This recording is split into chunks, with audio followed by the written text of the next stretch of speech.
Well, good morning, Hot Rod World. Welcome to the rainy day Ratrod shop.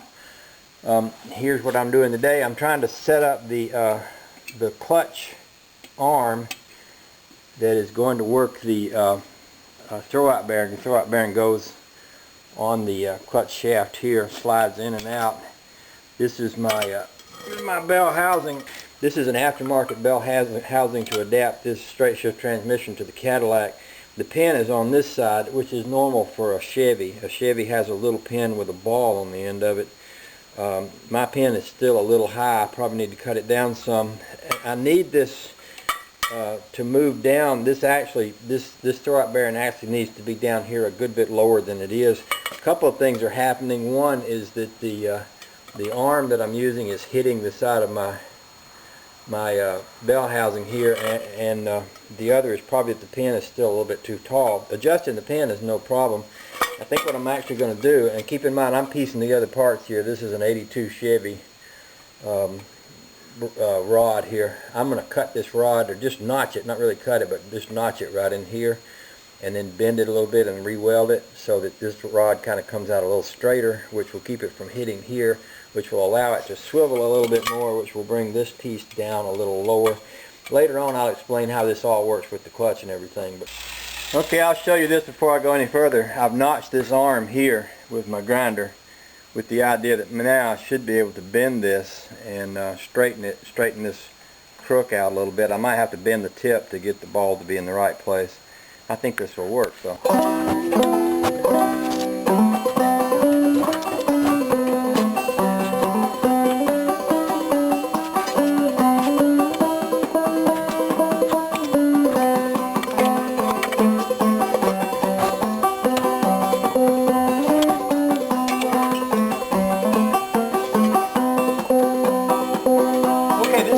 Fairly close to where I need to be. I did some measurements on the back of this transmission shaft here, and this is how the throwout bearing would work. And my thinking is that it should probably go all the way back, which puts it at about puts the back of the shaft at about 1 inch from the transmission. If I measure on the bell housing about 1 inch from the transmission, that would need that this arm probably needs to come about another inch. Now, right now it's hitting here.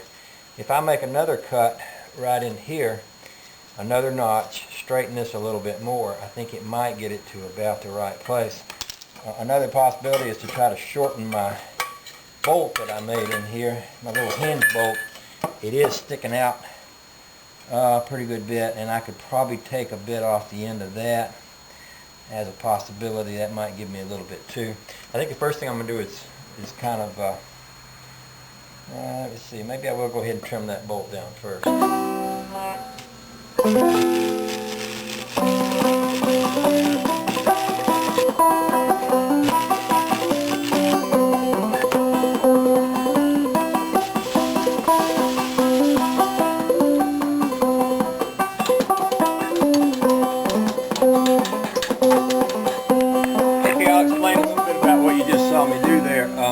This bolt is the one that originally comes out of a Chevy bell housing. There's about this much of it that sticks up through the bell housings that arm works off of.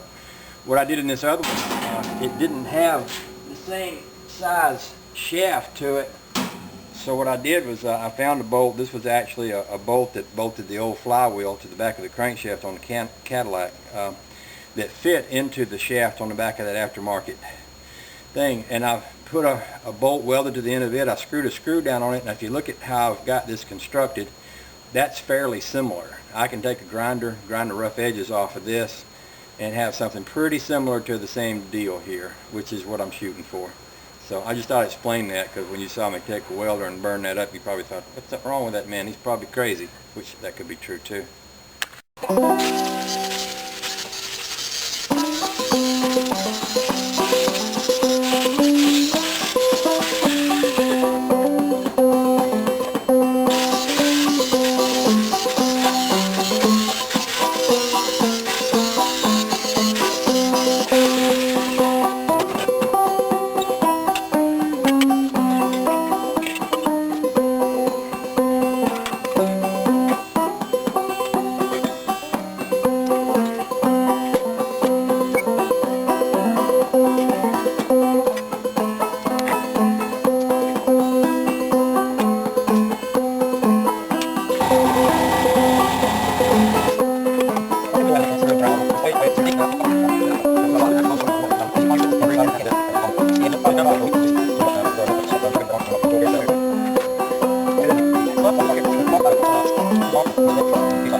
wanted to turn this back on and show you how this is working, and I wanted to kind of make a point too. I have just spent a lot of time remaking this thing right here. This is what I was talking about before, this bolt that kind of has a ball on the end of it.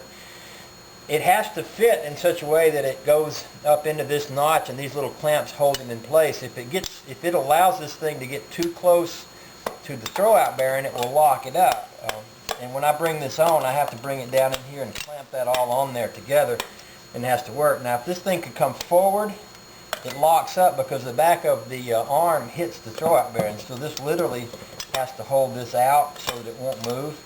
So it's really important that that thing be made correctly. I just spent a good bit of time doing just that. I think it's pretty good.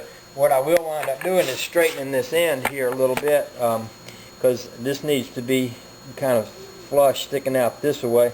And once I get through, I'll go back and re-weld all this shaft and everything and get it right. But I think that's going to be pretty good and workable. I'm going to pay some attention to this thing to make sure it doesn't slip in, because if it does, it would lock the clutch and I wouldn't be able to work that. So it's really important that that fits right, and right now it seems pretty good.